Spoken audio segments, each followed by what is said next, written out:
레위기 14장 1절에서 20절입니다. 키워드는 회복된 자의 예식, 몸의 회복, 하나님 안에서의 기쁨입니다. 여호와께서 모세에게 말씀하여 이르시되 나병 환자가 정결하게 되는 날의 규례는 이러하니 곧 그 사람을 제사장에게로 데려갈 것이요 제사장은 진영에서 나가 진찰할지니 그 환자에게 있던 나병 환부가 나았으면 제사장은 그 정결함을 받을 자를 위하여 명령하여 살아있는 정결한 새 2마리와 백향목과 홍색실과 우슬초를 가져오게 하고 제사장은 또 명령하여 그 새 하나는 흐르는 물 위 질그릇 안에서 잡게 하고 다른 새는 산채로 가져다가 백향목과 홍색실과 우슬초와 함께 가져다가 흐르는 물 위에서 잡은 새의 피를 찍어 나병에서 정결함을 받을 자에게 7번 뿌려 정하다 하고 그 살아있는 새는 들에 놓을지며 정결함을 받는 자는 그의 옷을 빨고 모든 털을 밀고 물로 몸을 씻을 것이라. 그리하면 정하리니 그 후에 진영에 들어올 것이나 자기 장막에 이레를 머물 것이요 7째 날에 그는 모든 털을 밀되 머리털과 수염과 눈썹을 다 밀고 그의 옷을 빨고 몸을 물에 씻을 것이라. 그리하면 정하리라.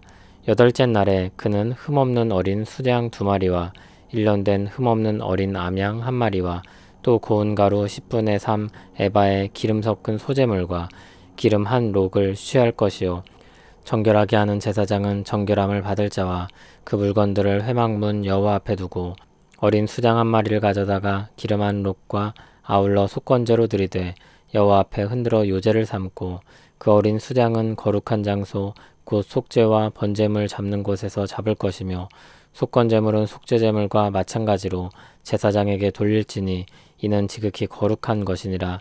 제사장은 그 속건제물의 피를 취하여 정결함을 받을 자의 오른쪽 귓부리와 오른쪽 엄지손가락과 오른쪽 엄지발가락에 바를 것이요 제사장은 또 그 1록의 기름을 취하여 자기 왼쪽 손바닥에 따르고 오른쪽 손가락으로 왼쪽 손에 기름을 찍어 그 손가락으로 그것을 여호와 앞에 7번 뿌릴 것이요 손에 남은 기름은 제사장이 정결함을 받을 자의 오른쪽 귓부리와 오른쪽 엄지손가락과 오른쪽 엄지발가락 곧 속건제물의 피 위에 바를 것이며 아직도 그 손에 남은 기름은 제사장이 그 정결함을 받는 자의 머리에 바르고 제사장은 여호와 앞에서 그를 위하여 속죄하고 또 제사장은 속죄제를 드려 그 부정함으로 말미암아 정결함을 받을 자를 위하여 속죄하고 그 후에 번제물을 잡을 것이요 제사장은 그 번제와 소제를 제단에 드려 그를 위하여 속죄할 것이라.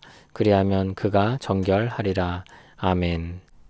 그동안 진단하는 내용들을 중심으로 살펴보았는데 이제는 나병 환자가 회복되어서 정결하게 되는 날의 규례를 다룹니다.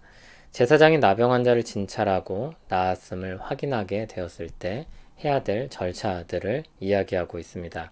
3절을 보면 나병 환자는 진영 밖에 지냈습니다. 제사장은 진영 밖으로 나가서 환자를 진찰합니다. 그리고 환부가 나은 것이 확인되면 정결 의식을 치를 준비를 합니다. 필요한 것들은 살아있는 정결한 새 2마리, 백향목, 홍색실, 우슬초입니다. 새 1마리는 흐르는 물 위 질그릇 위에서 잡습니다. 그 피를 나병 환자에게 7번 뿌리고 정하다고 했습니다. 그리고 다른 새는 들에 놓아줍니다. 나병 환자는 옷을 빨고 모든 털을 밀고 몸을 물에 씻습니다. 그리고 8째 날이 되면 제사를 드립니다. 속건제, 속죄제, 번제, 소제를 드리도록 했습니다. 그동안 드리지 못했던 제사를 한 번에 드리는 것입니다. 11절을 보면 정결함을 받을 자, 즉 나병에서 회복된 자와 그가 드리는 제물을 회막 문 앞에 두게 했습니다. 이것은 공식적으로 그가 회복되었음을 공포하는 것입니다. 그래서 그 당사자는 물론 사람들로 하여금 그가 회복된 자임을 알게 하는 것입니다. 회복된 사람의 마음은 얼마나 감격적이었을까요? 다시 하나님 앞에 나아가서 제사를 드릴 수 있습니다. 다시 사랑하는 사람들과 함께 거할 수 있습니다. 잃었던 자신의 자리를 되찾은 것입니다. 그러므로 회복된 사람이 드리는 제사들은 기쁨의 제사였을 것입니다. 마치 주민등록이 말소되었다가 세상에 없던 사람처럼 살다가 다시 존재하는 사람으로 인정받게 된 것과 같을 것입니다. 오늘 말씀을 보면서 하나님께서는 우리 몸의 회복에도 관심을 가지고 계신다는 것을 생각하게 합니다. 그리고 회복된 자가 하나님 앞에서 살아있는 자로 산다는 것을 또한 생각하게 합니다. 하나님은 몸의 회복에도 관심을 두십니다. 하나님은 우리 영혼만 창조하신 것이 아니라 우리 몸도 창조하셨습니다. 그래서 우리 육체도 중요하게 여겨지는 것입니다. 하나님은 사람을 영과 육을 가진 존재로 지으셨습니다. 주께서 다시 오실 때 우리 몸도 부활하여서 온전한 사람이 되어 영원한 삶을 살게 될 것입니다. 그러므로 우리 육체도 결코 가벼이 여길 수 없는 것입니다. 고린도전서 6장 18절 19절에서는 음행하는 자는 자기 몸의 죄를 범하는 것이라고 말하면서 그 몸을 가리켜서 성령의 전이라고 하였습니다. 그건 역시 하나님의 소유로서 하나님 앞에서 거룩하게 지켜야 할 것이라고 말씀합니다.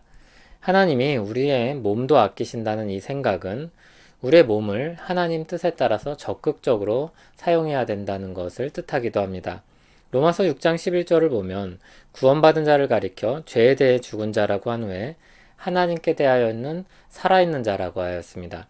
그러므로 우리 몸을 불의를 행하는 데 쓰지 말고 의를 행하는 도구로 써야 될 것을 말씀하고 있습니다.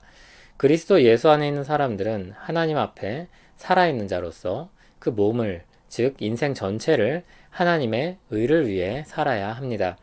그 삶은 나병 환자가 회복되어서 기쁨으로 제사를 드리고 공동체로 돌아가듯이 우리에게도 기쁨으로 영광 돌리는 삶일 것입니다. 하나님 앞에서 살아가는 삶은 억압과 규율 속에서 살아가는 것과 다릅니다. 기쁨으로 자발적으로 선택하는 삶입니다. 감사함으로 하나님이 원하시는 바를 따라서 살아갑니다. 예수님을 믿고 새롭게 된 사람들은 하나님 안에서의 기쁨을 발견한 사람들입니다. 느헤미야 8장 10절에 여호와로 인하여 기뻐하는 것이 너희의 힘이니라 라는 이 고백을 우리의 고백으로 드리는 것입니다. 우리를 살리시기 위해서 자기를 희생하시는 분을 위해 사는 기쁨을 알고 우리를 사랑하셔서 모든 하늘의 복을 내려주시는 분께 감사하며 사는 것입니다. 그 기쁨은 세상이 알 수 없는 기쁨이며 세상이 빼앗을 수 없는 기쁨입니다. 무엇을 기뻐하며 사십니까? 살아있는 기쁨을 누리고 사십니까? 아침에 눈 떴을 때, 숨 쉴 때, 움직일 때 일상에서 주시는 하나님의 은혜를 기억하시기 바랍니다. 또 예수 그리스도 안에서 우리를 구원하여 주신 그 기쁨을 기억하시길 바랍니다. 하나님 앞에서 살아있는 자로 여겨지는 기쁨, 그 기쁨을 가지고 살아가는 우리 모두 되길 바랍니다. 하나님께 살아있는 자로 여겨지는 기쁨이 우리에게 있기를 소원합니다. 예수 그리스도 안에서 우리는 새 생명을 얻었고 살아있는 감각을 가지고 살아갑니다. 주님으로만 채울 수 있는 그 기쁨을 경험하는 하루하루 되게 하옵소서. 예수님 이름으로 기도합니다. 아멘.